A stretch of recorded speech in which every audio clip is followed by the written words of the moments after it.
Hey guys, in this video I want to show you what you'll need for the natural remedy for bacterial vaginosis. If you haven't watched my video on how to naturally cure BV, I would watch that one first because that's where I actually explain the treatment itself. But in this video I'm just going to show you literally the supplies and the ingredients you'll need, what I used when I did the treatment, so you guys can get a better idea. So first, the main thing is the bowl. You will need just a regular bowl like this. I got this from the dollar store. This is just a bowl that you would like put chips in, you know, like a party snack bowl. It looks kind of small, but I do obviously fit in this. It was a little tight, you know, I had to squeeze in there and a little water did spill out, but this worked for me. I know a lot of people said this is probably too small for them, and I totally get that. I was actually walking around Walmart and I saw they had like the packing storage containers, which I've mentioned in other videos, but smaller ones that are not tall, they're lower, so you can actually sit in those. Those might work better for a lot of people if this is too small for you. So I would definitely go to Walmart or Target, one of those stores, and check that out.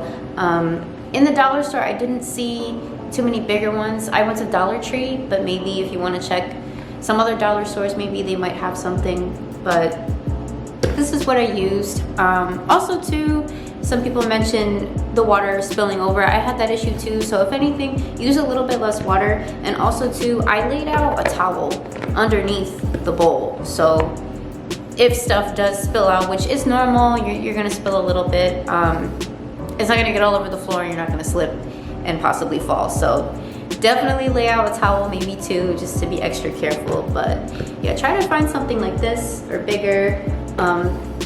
Smaller is better. I mean, smaller that you can fit in, but as I've mentioned before, it's better to do a smaller size because the solution is going to be more concentrated and it will make the treatment more effective. So, you know, bigger containers is okay. I know a lot of people have asked about the bathtub, but you need a ton of water for that. And each time you do the treatment, you know, you do it for 10 minutes at a time, and then you have to clean it out and then fill it again. It's gonna make the process a lot longer. So if you can find something smaller, definitely try that. Next big thing is the sea salt. This is the one that I use. This is from Trader Joe's sea salt. This is the fine crystals. Honestly, fine, coarse, different brands, store brand, organic brand, it really does not matter. This was $1 and some change at Trader Joe's. Just I would say get the least expensive thing you can find, as long as it's sea salt. I know some people asked about just regular old table salt. I'm pretty sure it needs to be sea salt. I didn't try anything else. This is what I tried other types of sea salt, but I didn't use anything other than sea salt. So I would say stick with that. It's very inexpensive. You can find it at any grocery store.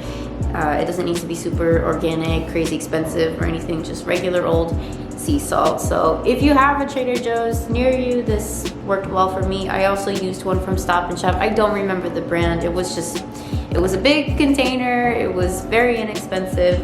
I went for it because you are going to need a lot too. I just got one to show you guys, but I went through a bunch of these, so I would just grab a bunch. Unfortunately, I don't remember exactly how many I used, but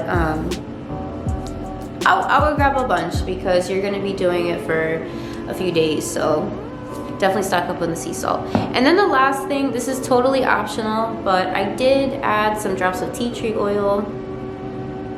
This is also from Trader Joe's. This is 100% pure tea tree oil. You can find oils out there that's like a blend, but I would recommend getting just 100% pure. This stuff is very strong. It's very drying if you just put this straight up on your skin, so I would be careful with it. It's not gonna burn or anything, but it is very strong, and when you open the little container, you can smell it right away. I mean, the tea tree oil smell is going to be there, but I like the smell of it. I'm just letting you guys know it is very strong. So what I did with this, I just put just a very, very small amount into the saltwater solution. So after I mixed the salt and everything, I just put a few drops, maybe 3 or 4. You don't want to do too many because I learned the hard way that if you put too many, it's a little uncomfortable. It did burn a little bit. So this is totally up to you if you want to use this. This is the one that I use from Trader Joe's. It was about $6, but I've seen it other places, Whole Foods. Like a big regular grocery store, I don't remember seeing it there, but I mean, tea tree oil is very common, very popular. I'm sure you can find it elsewhere. I felt like this just added a nice kick to the treatment. It will be effective without it, because in the beginning I didn't use it. This was like towards the end, I kind of was like, I wonder. But I did like how it felt. It just added a little burst. If you guys try it out, you'll know what I mean.